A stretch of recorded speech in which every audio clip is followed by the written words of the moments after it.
Hello friends, welcome to Learning Academy. So students, today we will going to discuss the most important question for chapter number 7, wave optics. तो students ध्यान से देखते रहिए, सभी most important questions का यहाँ पे हम डिस्कशन करने वाले हैं। सबसे पहले फर्स्ट क्वेश्चन यहाँ पे देखते हैं, state and explain Huygens principle and construction of plane wave front. Okay, तो ये मोस्ट इम्पोर्टेंट क्वेश्चन है जो कि लास्ट ईयर जो क्वेश्चन नहीं आया था, बट मोस्ट इम्पॉर्टेंट है। लास्ट ईयर रिड्यूस सिलेबस में होने की वजह से मे भी ये क्वेश्चन नहीं आया था। ठीक है, तो दिस ईयर ये क्वेश्चन आने के चांसेस बहुत ज़्यादा है। ठीक है, नेक्स्ट क्वेश्चन, सेकंड क्वेश्चन की बात करते हैं। With the help of neat diagram explain the reflection on light of light on plane reflecting surface. Okay, तो रिफ्लेक्शन या फिर रिफ्रैक्शन दोनों में से कोई भी एक क्वेश्चन आ सकता है। ठीक है, तो ये भी एक मोस्ट इम्पोर्टेंट पार्ट का क्वेश्चन है। क्वेश्चन नंबर 3 की बात करते हैं। Proof the law of refraction on the basis of wave theory of light. Okay, तो सेम क्वेश्चन ये वाला सेम है यहाँ पे, जो मैं रिफ्रैक्शन की बात कर रहा था, सेम क्वेश्चन यहाँ पे कंसिडर किया हुआ है। तो इन एक्चुअल में देखेंगे तो हम लोग question number 2 and question number 3 दोनों भी क्या है, सेम है। ठीक है, सिर्फ दोनों का जो पूछने का वे वो डिफरेंट है, और यहाँ पे जो रिफ्लेक्शन था वो रिफ्रैक्शन है, और जो रिफ्रैक्शन था वो क्या था, रिफ्लेक्शन। ओके, तो कुछ इस टाइप से यहाँ पे हम लोग क्वेश्चन देख रहे हैं। नाउ क्वेश्चन नंबर 4 की बात करते हैं। तो क्वेश्चन नंबर 4 में यहाँ पे गिवन अपने पास what is the polarisation of light. तो पोलराइजेशन ऑफ लाइट क्या होता है, एक जस्ट डेफिनेशन के फॉर्म में यहाँ पे आंसर करना आपको। नेक्स्ट यहाँ पे दिया है state and explain Brewster's law and derive the formula for it. Okay, तो यहाँ पे जो फार्मूला होता है ब्रेविस्टर्स का, किस टाइप से हम लोगों ने डेरिवेशन किया था लेक्चर्स में, वो डेरिवेशन आपको कंप्लीट लिखना है, प्लस साथ ही साथ आप लोग को बताना है कि पोलराइजेशन ऑफ लाइट होता क्या। ठीक है, नेक्स्ट क्वेश्चन नंबर 5 की बात करते हैं। What is a Polaroid, state it's uses. Okay, तो मोस्ट इंपॉर्टेंट है, दिस ईयर एग्जाम में आने के चांसेस बहुत ज़्यादा है। ठीक है, तो अच्छे से पढ़ लेना, बहुत ईजी भी है। क्वेश्चन नंबर 6 की बात करते हैं। Using analytical method for interference bands obtain an expression for path difference between the two light waves. Okay, तो जो इंटरफेरेंस बैंड्स होते हैं वो उसको यहाँ पे जस्ट एक्सप्लेन करना एनालिटिकल मेथड से। ठीक है, तो ये वो क्वेश्चन है। नेक्स्ट क्वेश्चन नंबर 7 की बात करेंगे। State the condition necessary for the obtaining sharp and steady interference pattern. Okay, तो जो 7 यहाँ पे मैंने आप लोग को जब भी मैं ऑफलाइन लेक्चर लिया था उसमें मैंने आप लोग को बताया था कि 7 कंडीशंस होते हैं, 7 या 6 कंडीशंस होते हैं जो कि मोस्ट इंपॉर्टेंट है। हाँ, 6 होते हैं शायद से। ठीक है, तो पूरे के पूरे 6 पॉइंट्स डायरेक्ट कॉपी पेस्ट करना है आपको। ठीक है, 3 मार्क के लिए आएगा और 6 पॉइंट लिखना है। अगर 4 मार्क के लिए आता है तो 2 मार्क्स के लिए आएगा तो 4 पॉइंट्स लिखना है। ठीक है, 2 मार्क के लिए आएगा तो 4 पॉइंट्स आप लोग को वहाँ से सेम लिखना है। ओके, क्वेश्चन नंबर 8 की बात करेंगे। क्वेश्चन नंबर 8 अपने पास है, show that the fringe width is same for the consecutive bright and dark bands. Okay, तो ब्राइट एंड डार्क बैंड का जो फ्रिंज विड्थ था, जो डायग्राम था, डायग्राम के बेसिस पर आपको एक्सप्लेनेशन देना है। नेक्स्ट क्वेश्चन नंबर 9 की बात करते हैं। State the condition to get the constructive and destructive interference of light. Okay, तो क्या क्या कंडीशंस होते हैं कंस्ट्रक्टिव इंटरफेरेंस के लिए और डिस्ट्रक्टिव इंटरफेरेंस के लिए। अगर आप लोग को याद होगा तो मैंने कुछ इस टाइप से पॉइंट लिया था, और इस टाइप से हमने डायग्राम कुछ इस टाइप से ड्रॉ किया था, और इस टाइप से हमको ब्राइट और डार्क फ्रिंज इस टाइप से मिल रहा था हमको स्क्रीन के ऊपर। ठीक है, तो वही यहाँ पे कंडीशन, उसके बारे में एक्सप्लेनेशन देना आपको। ठीक है, क्वेश्चन नंबर 10 की बात करते हैं। What is the diffraction of light and state it's type. Okay, तो डायफ्रैक्शन ऑफ लाइट क्या होता है वो हम लोगों को यहाँ पे बताना है, उसके टाइप से बताना है। ठीक है, ये लास्ट ईयर रिड्यूस था, तो मे बी दिस ईयर आ सकता है डायफ्रैक्शन ऑफ लाइट का कंसेप्ट पे क्वेश्चन। ओके, क्वेश्चन नंबर 11 की बात करते हैं। Difference between the interference and diffraction most important है। ठीक है, मोस्ट इंपॉर्टेंट है, ये आने की ज़्यादा चांसेस है। क्वेश्चन नंबर 12 की बात करते हैं। Explain the resolving power of a telescope with the help of neat ray diagram on what factors it depends. Okay, तो रिजॉल्विंग पावर क्या होता है टेलीस्कोप के लिए, और इसके साथ में एक और इसका कंसेप्ट है, तो दोनों के लिए आपको पढ़ लेना अच्छे से। सबसे पहले तो आपको पता होना चाहिए रिजॉल्विंग पावर होता है क्या है। जब भी इसका एक्सप्लेनेशन दोगे आप लोग, कभी भी क्वेश्चन अगर एक्सप्लेन बोलता है तो उसके साथ में आपको डायग्राम और उसको जो भी फैक्टर्स होते हैं कंस्ट्रक्शन वर्किंग अगर क्वेश्चन में है तो वो भी आपको साथ में लिखना है। ठीक है, और किस फैक्टर पर डिपेंड करता है, कभी कभी 2 मार्क में आ जाता है, तो इसको अच्छे से पढ़ लेना आप लोग। ठीक है, क्वेश्चन नंबर 13 की बात करते हैं। Explain the Rayleigh's criterion for the central maximum. बहुत कम चांस है एग्जाम में आने के लिए, बट फिर भी इसको भी मैंने इंपॉर्टेंट रखा है, तो आप लोग को पढ़ लेना। ठीक है, तो ऑल जितने भी थ्योरी क्वेश्चन थे सभी थ्योरी क्वेश्चन हमने डिस्कस कर लिया यहाँ पे। ठीक है, जितने भी थ्योरी क्वेश्चन है सभी थ्योरी क्वेश्चन को आप लोग को अपने नोट्स से या फिर टेक्स्ट बुक से ही इसको रेफ़र करना है, अदरवाइज़ यहाँ वहाँ से कोई भी रेफ़र नहीं करना है। ओके, अब हम बात करेंगे न्यूमेरिकल्स का। तो न्यूमेरिकल्स ध्यान से आप लोग देखते रहेंगे, ठीक है। तो न्यूमेरिकल्स नंबर 1 में यहाँ पे क्वेश्चन है अपने पास, determine the change in wavelength of light during its passage from air to glass if refractive index of glass with respect to air is 1.5। Okay, तो यहाँ पे जो 1.5 का वैल्यू गिवन है, अगर 1.5 का वैल्यू यहाँ पे देखोगे तो आप लोग क्या दिया है, रिफ्रैक्टिव इंडेक्स दिया है। ओके, तो यहाँ पे रिफ्रैक्टिव इंडेक्स n लिख रहा हूँ मैं यहाँ पे। नेक्स्ट यहाँ पे दिया and frequency of light is 4 × 10⁻14 hertz. Okay, तो यहाँ पे जो नेक्स्ट हमको वैल्यू दिया हो क्या दिया, फ्रीक्वेंसी दिया है, ठीक है, जिसको हम न्यू के फॉर्म में लिखते हैं या फिर फ्रीक्वेंसी को यहाँ पे इस चैप्टर में हम लोग म्यू के फॉर्म में भी लिखते हैं। ओके, तो यहाँ पे वेलोसिटी गिवन है। नेक्स्ट यहाँ पे पूछा find the wave number of light in glass. Okay, तो स्टूडेंट्स यहाँ पे देखो ये फॉर्मूला, यहाँ पे कुछ स्टेप्स हम लोग को टोटल 2 to 3 फार्मूलेज यहाँ पे यूज़ होने वाले हैं। मैं आप लोगों को अच्छे से बता देता हूँ किस टाइप से फार्मूला यहाँ पे यूज़ करना है, देन उसके बाद आप लोग खुद से सॉल्व कर लेना है, ठीक है। तो फार्मूले की अगर बात करेंगे तो यहाँ पे सबसे पहले फार्मूला अपने पास आएगा V bar which is nothing but the reciprocal of lambda. Lambda यहाँ पे क्या था, वेवलेंथ। ओके, तो वी बार है ये, ठीक है, ये वी बार है, डेल्टा नहीं है, वी बार है। तो 1 लैम्डा यहाँ पे हमको फर्स्ट वी बार का फार्मूला मिलेगा। ओके, अगर हम यहाँ पे रिफ्रैक्टिव इंडेक्स की बात करते हैं, रिफ्रैक्टिव इंडेक्स देखो, refractive index of air with respect to glass, refractive index of air with respect to glass जिसका वैल्यू हमको गिवन था। ओके, ये जो 1.5 वैल्यू दिया ना, ये इसी का वैल्यू है, refractive index of air with respect to glass, जिसका फार्मूला क्या होता है, लैम्डा ए अपॉन क्या आएगा, लैम्डा ए अपॉन क्या आएगा, लैम्डा जी। ओके, ये फार्मूला से आपको थोड़ा ये नीचे लिख दिया मैं, थोड़ा ऊपर लिख देता हूँ, लैम्डा ए अपॉन लैम्डा जी, इसको यूज़ करना है आपको। और इसमें से आपको एक वेवलेंथ तो दिया ही है, ठीक है, दूसरा वेवलेंथ आप लोग को फाइंड आउट कर लेना है, ठीक है। अगर यहाँ से भी वेवलेंथ का अगर आपको नहीं मिलेगा तो नेक्स्ट अपने पास फार्मूला है C = V × lambda, C = V × lambda. Okay, C यहाँ पे क्या है, C यहाँ पे इज नथिंग बट क्या है, velocity of light. Okay, C यहाँ पे क्या, वेलोसिटी ऑफ लाइट, V क्या यहाँ पे वेलोसिटी नॉर्मल है और लैम्डा क्या वेवलेंथ है। ओके, इन सभी का यूज़ करके हमको क्या फाइंड आउट कर लेना है, यहाँ पे वेव नंबर कैलकुलेट करना है, ठीक है। वेव नंबर जो हम लोग फाइंड आउट करने की बात कर रहे हैं, wave number is nothing but what, v bar, ठीक है। ये जो वी बार हम डिनोट कर रहे हैं इसी का नाम क्या है, वेव नंबर, इसी का नाम क्या है यहाँ पे, वेव नंबर। ओके, इसका मीनिंग क्या है कि यहाँ से हमको एक लैम्डा का वैल्यू फाइंड आउट करना है जो कि इसके हेल्प से होने वाला है, ठीक है, और वही लैम्डा का वैल्यू यहाँ पे सब्स्टिट्यूट करना और आंसर फाइंड आउट कर लेना है। ओके, यहाँ पे अगर आंसर की बात करते हैं हम लोग तो यहाँ पे देखो C और V का वैल्यू दिया था, यहाँ पे C और V का वैल्यू दिया था, तो लैम्डा का वैल्यू यहाँ पे मिल जाएगा हमको, ठीक है। यहाँ से जो लैम्डा का वैल्यू मिलेगा वो लैम्डा हमको मिलेगा लैम्डा ऑफ एयर जो कि 7500 एंगस्ट्रॉम हमको वैल्यू मिलेगा, ठीक है। जैसे लैम्डा का वैल्यू यहाँ पे पुट करोगे इस वाले इक्वेशन में, इस वाले फॉर्मूले में, तो लैम्डा जी मिल जाएगा। लैम्डा जी का वैल्यू भी बता देता हूँ मैं, वो हमको मिलेगा 5000 एंगस्ट्रॉम समथिंग मिलेगा। ओके, यहाँ पे सभी वैल्यू सब्स्टिट्यूट करने के बाद आपको यहाँ पे लैम्डा का वैल्यू सब्स्टिट्यूट करना है जो कि हम लोगों को यहाँ से क्या मिल रहा है, लैम्डा जी।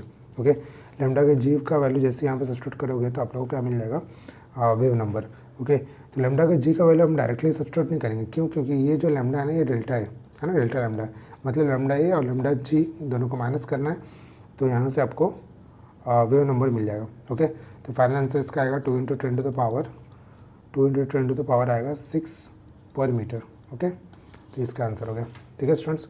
नाउ नेक्स्ट हम क्वेश्चन नंबर 2 की बात करते हैं। क्वेश्चन नंबर 2 में हमारे पास गिवन है a parallel beam of monochromatic light is incident on the glass slab at an angle of incidence 60 degree.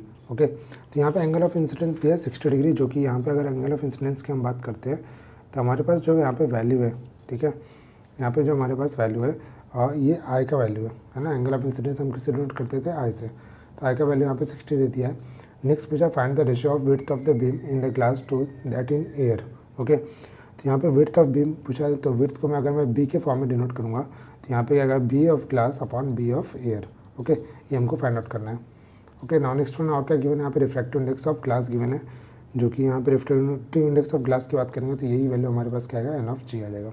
Okay, तो स्टूडेंट्स हमको कैलकुलेट करना है यहाँ पे विड्थ का रेशियो का यहाँ पे वैल्यू कैलकुलेट करना है। तो उसके पहले सबसे पहले हम लोग को पता चलना चाहिए यहाँ पे फॉर्मूला कौन सा यूज़ करेंगे। ओके, तो यहाँ पे रिफ्रैक्टिव इंडेक्स गिवन था और यहाँ पे एंगल ऑफ इंसिडेंस दिया है, तो यहाँ पे सिंपल सा लॉजिक है कि हमको यूज़ करना है यहाँ पे क्या, स्नेल्स लॉ।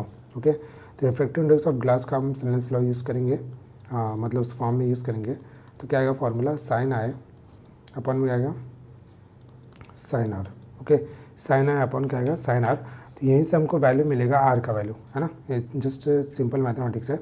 यहाँ से आपको आर का वैल्यू फाइंड आउट कर लेना है, और ये जो आर का वैल्यू मिलेगा यही हम लोग क्या करेंगे, हम लोग यहाँ पे विड्थ के फॉर्म में इसको यूज़ करेंगे। ओके, तो विड्थ ऑफ एयर अपॉन में क्या आएगा, width of gas. Okay, formula क्या आने वाला है, width of air upon width of glass के लिए फॉर्मूला क्या आएगा, कॉस ऑफ आर अपॉन में क्या आएगा, again cos of I. Okay, तो आर का वैल्यू आपको मिला है, आई का वैल्यू ऑलरेडी गिवन था, वैल्यू सब्स्टिट्यूट करना, आपको आंसर आ जाएगा 8:5। ओके, ये आंसर फाइनल मिलेगा आपको 8:5, 8/5 भी बोलते हैं इसको। ओके, नाउ नेक्स्ट क्वेश्चन की बात करते हैं स्टूडेंट्स। नेक्स्ट हमारे पास जो क्वेश्चन है it is nothing but what the refractive index. Question देखो क्या दिया हुआ है, the refractive index of glass and water with respect to air are 4/3 and 3/2 respectively. Okay, तो यहाँ पे हम लोग को दो अलग अलग टाइप से वैल्यू दिए हुए 4/3 एंड 3/2 के फॉर्म में, 4/3 एंड 3/2 के फॉर्म में, जो कि यहाँ पे अगर वैल्यूज़ की बात करोगे दोनों भी, एक ग्लास का वैल्यू दिया है, एक वाटर का वैल्यू दिया हुआ है। ओके, एक ग्लास का वैल्यू एंड एक वाटर का वैल्यू यहाँ पे दिया हुआ है।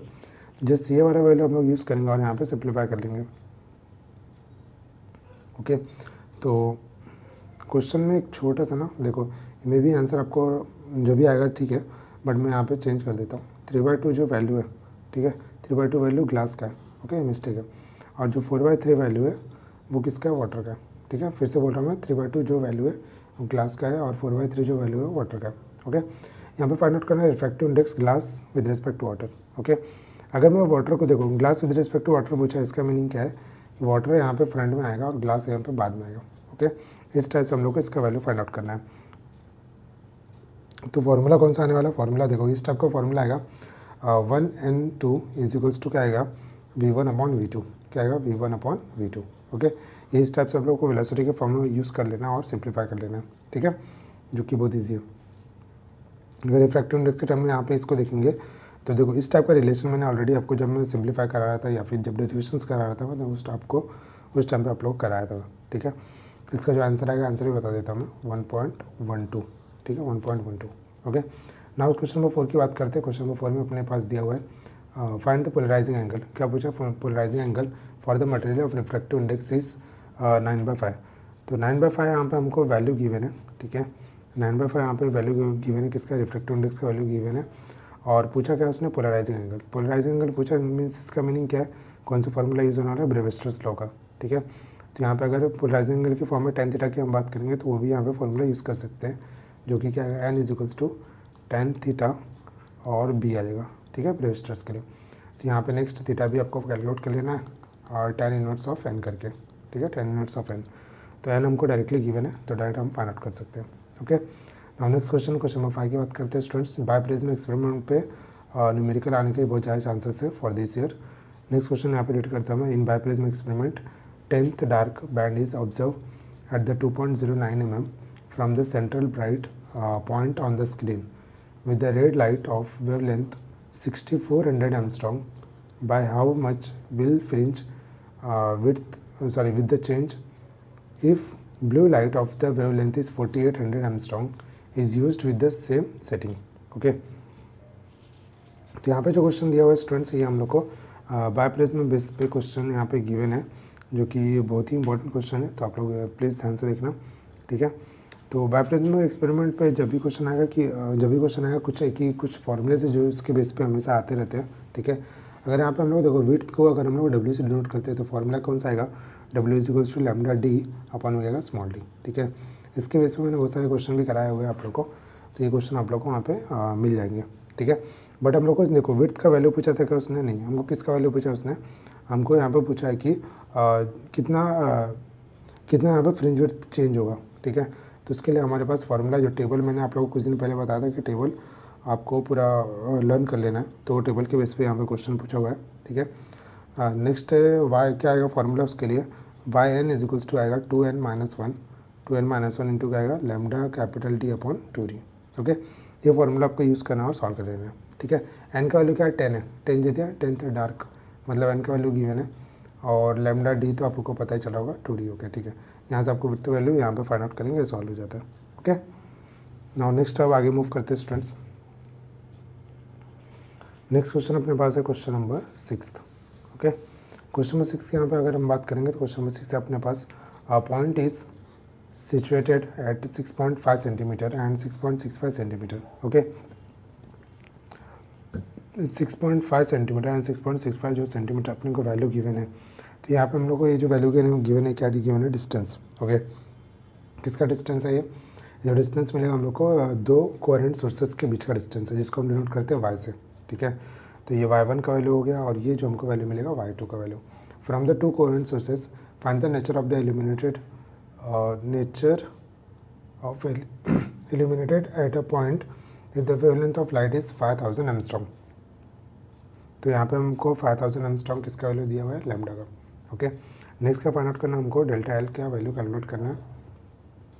तो डेल्टा एल अपने पास क्या बनने वाला है, delta L is nothing but what, और यहाँ पे जो डेल्टा एल हमको मिलेगा वो डिस्टेंस हमको मिलता है जिसको हम लोग बोलते हैं पाथ रेफरेंस। ओके, जिसको हम क्या बोलते हैं, path reference.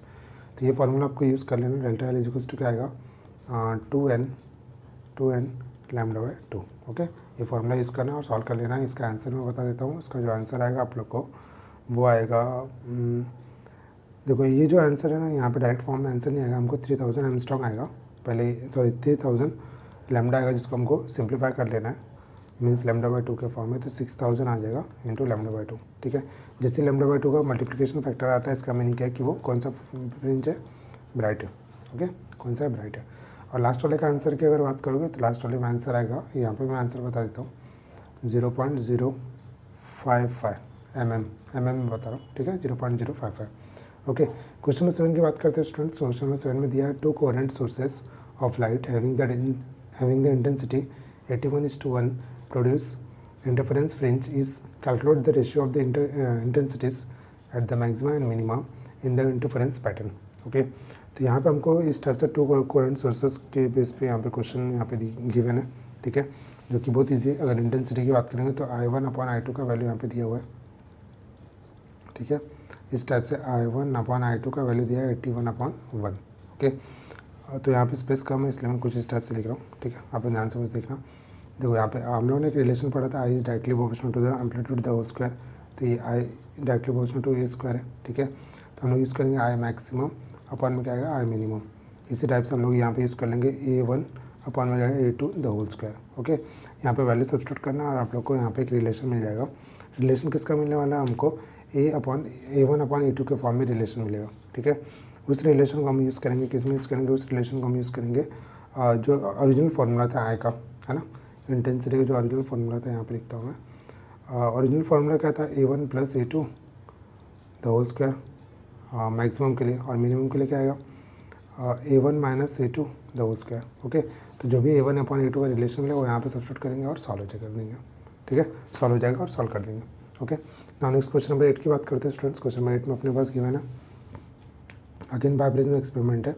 In biprism experiment the light of wavelength is 5200 angstrom is used to obtain the interference pattern on the screen. The fringe width of changes by the 1.3 mm when the screen is moved towards the biprism by 50 cm. Calculate the distance between the two virtual image of the slit. Okay, बहुत easy question है students. इसके base पे question may be this year आ जाएगा। ठीक है, तो इसका फॉर्मूला एक ही फॉर्मूला था, इसको मैंने ऑफलाइन में आप लोग को कराया भी रहेगा। Small d is equals to x into क्या आएगा, डेल्टा डी अपॉन में जाएगा x into delta D upon में जाएगा x नहीं आएगा यहाँ पे, सॉरी लैम्डा रहता है ना, यहाँ पे आएगा x। ओके, तो यहाँ पे जो 1.3 mm वैल्यू दिया है, क्या है यहाँ पे दिया है, फ्रिंज विड्थ चेंजेस है ना, एक ओरिजिनल वैल्यू नहीं है, किसका डिफरेंस वैल्यू, किसका डिफरेंस है, ये जो 1.3 mm हमको वैल्यू दिया है, ये जो डिफरेंस है, ये डिफरेंस की अगर बात करोगे, ये डिफरेंस किसका है, डेल्टा एक्स का है। ठीक है, तो डेल्टा एक्स का वैल्यू दिया 1.3 mm और 50 सेंटीमीटर क्या दिया है, डेल्टा डी का। ओके, और डेल्टा डी डेल्टा एक्स दे दिया, लैम्डा का वैल्यू आपको दिख ही रहा होगा। स्मॉल डी फाइंड आउट कर लेना, जिसका आंसर आएगा स्मॉल डी का 2 × 10⁻⁻4 metre. Okay, next question number 9 की बात करते हैं स्टूडेंट्स। क्वेश्चन नंबर 9 हमारे पास गिवन है monochromatic light of wavelength 4300 angstrom falls on the slit of the width is A। For the what value of A the first maximum value at 30 degree. Okay, first maximum value कहाँ पे आ रहा है, 30 degree पे आ रहा है। तो वहाँ पे क्या पूछ रहा है, A का वैल्यू फाइंड आउट करो। ठीक है, तो फॉर्मूला अपने पास क्या आएगा, फॉर्मूला एक ही फॉर्मूला एग्जिस्ट करता है स्टूडेंट्स इस टाइप के क्वेश्चन में।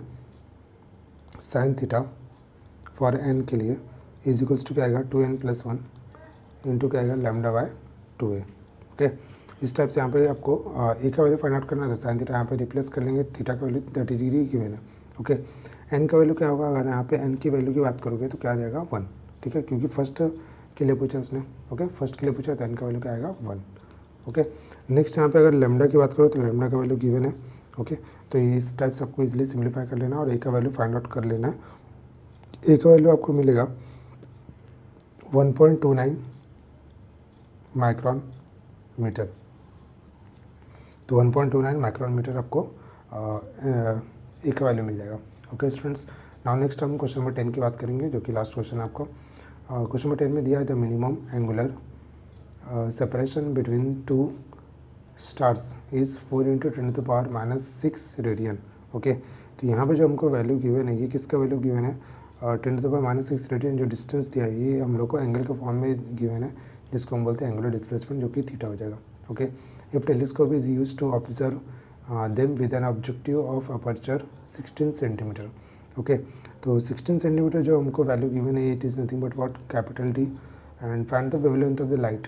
तो यहाँ पे पूछा क्या है? लैम्डा का वैल्यू। ओके, तो लैम्डा का वैल्यू पूछा है, तो ये देखो इस टाइप के फॉर्मूले में, इस टाइप के टेलीस्कोप के कंसेप्ट में एक ही फॉर्मूला था अपने पास, क्या था? Theta is equals to 1.22 lambda upon capital D. Okay, अगर यहाँ पे हम लोग रिजॉल्विंग पावर की बात करते थे तो इसको जस्ट रेसिप्रोकल ले लेते थे, हम लोग को रिजॉल्विंग पावर भी मिल जाता था। ओके, तो यहाँ पे हमको लैम्डा का वैल्यू पूछा है और थीटा का वैल्यू दिया है उसने रेडियन के फॉर्म में, थीटा का वैल्यू हम पुट करेंगे और कैपिटल डी का भी वैल्यू उसने दे दिया है। ठीक है, वो भी सब्स्टिट्यूट करेंगे तो लैम्डा का वैल्यू इजीली मिल जाएगा हमको। ओके, लैम्डा का वैल्यू अगर हम एंगस्ट्रॉम के टर्म में बात करते हैं तो 5246 एंगस्ट्रॉम यूनिट हमको मिलेगा वैल्यू। ओके, तो स्टूडेंट्स यहाँ पे मैंने आप लोग को फॉर्मूले और उसके साथ ही उसके जो फाइनल आंसर थे वो भी मैंने डिस्कस किया, और कौन सा डेटा क्या दिया है वो भी मैंने आप लोग को यहाँ पे पूरा कंप्लीट डिस्कस करने का ट्राई किया। ठीक है, जो इसके आंसर है, जो भी प्रीवियस वाले मैंने जो भी इंपॉर्टेंट क्वेश्चन दिए सभी के आंसर्स आप लोग को आंसर की और फॉर्मूले तो मैंने लगभग फिजिक्स 2 के सभी वीडियोज़ में बताए हुए हैं। ठीक है, तो सभी के आंसर की और फॉर्मूला आपको टेलीग्राम चैनल पर मिल जाएगा। तो टेलीग्राम चैनल का लिंक आप लोग को वीडियो के डिस्क्रिप्शन में मिलेगा, वहाँ पर आपको ज्वाइन कर लेना है। अगर वहाँ से लिंक से ज्वाइन नहीं हो रहा है तो आप लोग को यूट्यूब में ही आपको अबाउट सेक्शन में जाना है। अबाउट सेक्शन में जाकर वहाँ पे टेलीग्राम चैनल का लिंक होगा, वहाँ से ज्वाइन कर लेना। ठीक है, तो स्टूडेंट्स आई होप आप लोगों ने पूरा क्वेश्चन समझा रहेंगे, कौन कौन से क्वेश्चन इंपॉर्टेंट है और क्या क्या न्यूमेरिकल्स में आप लोग को कंप्लीट करना है। ठीक है, तो स्टूडेंट्स आप लोग देख रहे थे ई-लर्निंग अकेडमी। सो आज हम लोगों ने डिस्कस किया चैप्टर नंबर 7 का मोस्ट इंपॉर्टेंट क्वेश्चंस। ठीक है, so bye bye everybody, take care, मिलेंगे नेक्स्ट वीडियो में मोस्ट इंपॉर्टेंट सेक्शन में। ठीक है, सो थैंक यू।